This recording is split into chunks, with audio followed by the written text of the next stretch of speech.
যাই হোক এরকমটা যেন কারো জীবনে না ঘটে। এটা সুপ্রিয় দর্শক, আপনাদের ভালোবাসা আসলাম এক অসহায় মেয়ের কাছে, আমরা শুনবো তার জীবন কাহিনী। আসসালামু আলাইকুম। ওয়ালাইকুম আসসালাম। হ্যাঁ আপু, তোমার নামটা জানো কি? রিনি। রিনি। তা তোমার ফ্যামিলি থেকে কে আছে আরেকবার বলো প্লিজ। বাবা, মা, ছোট ভাই আর বৃদ্ধ দাদা।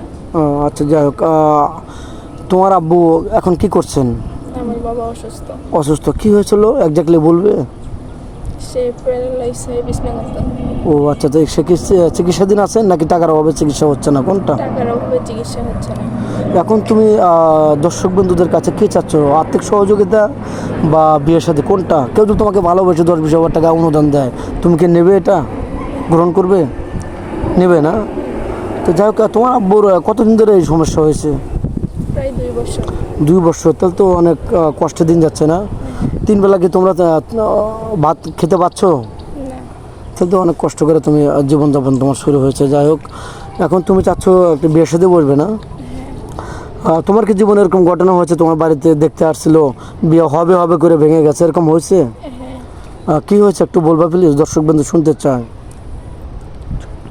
যৌতুক মানে বেশি চাই, 3-4 লাখ টাকা এভাবে, মানে ঘর বিয়ে- ছিল।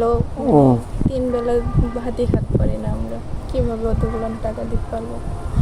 ও বুঝতে পারছি, মানে তুমি বলতে চাচ্ছ যে তোমাকে দেখতে আসছিল, 3 লক্ষ 4 লক্ষ টাকা যৌতুক চাই, ওরকম টাকা তো তোমাদের নেই। 3 বেলা ভাত খেতেই পারো না, তাহলে 3 লাখ টাকা কোথা থেকে দিবে? এজন্য বিয়ে হয় না। তাহলে খুবই কষ্টদায়ক। যাই হোক, এরকমটা যেন কারো জীবনে না ঘটে, এটা দোয়া করি। গরিব মানুষ আর বাংলাদেশের যৌতুকটা নেওয়াই হারাম, কারণ মুসলমানের যৌতুকটা নেনা দেনা ঠিক না। তো যাই হোক, কোনো প্রবাসী ভাই তার ওয়াইফ চলে গেছে, দ্বিতীয় বিয়ে করবে, তোমার কি বিয়েতে সম্মতি আছে, মানে বিয়ে বসবে এরকম? আচ্ছা, তোমার এই বাংলাদেশের 64 জেলা, কোন জেলাটা তোমার বেশি ভালো লাগে? তোমার স্বামী যদি তোমাকে ঘুরতে নিয়ে যায়, ঢাকা আসবে না চট্টগ্রাম, নাকি সিলেট যাবে, নাকি ছাতক যাবে, না কোথায় যাবে, মানে বাংলাদেশে কোথায় ঘুরতে যাবে এরকমটা মনে হয়? এরকম আশা আছে স্বামী কিনা বাংলাদেশে কোনো জায়গায় ঘুরতে যাবে? কক্সবাজার। কক্সবাজার তোমার পছন্দ? কোনোদিন তো যাও নাই, গরিব মানুষ তো যেতে পারো নাই। যাই হোক, অনেক ভালো লাগলো। তুমি কী খেতে পছন্দ করো? তোমার ফেভারিট খাবার কি? ঝালমুড়ি, ফুচকা, না গরম ভাত, না খিচুড়ি, না কোনটা? মানে ডাউল ভাতে তুমি খুশি? গরিব মানুষ তো, ওরকম কোনো চাহিদা তোমার নেই।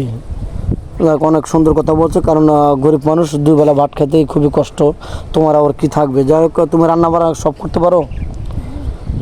নামাজ কালাম তো পড়ো, তুমি তো মুসলমান। যাই হোক, নামাজ কালাম পড়তে হবে।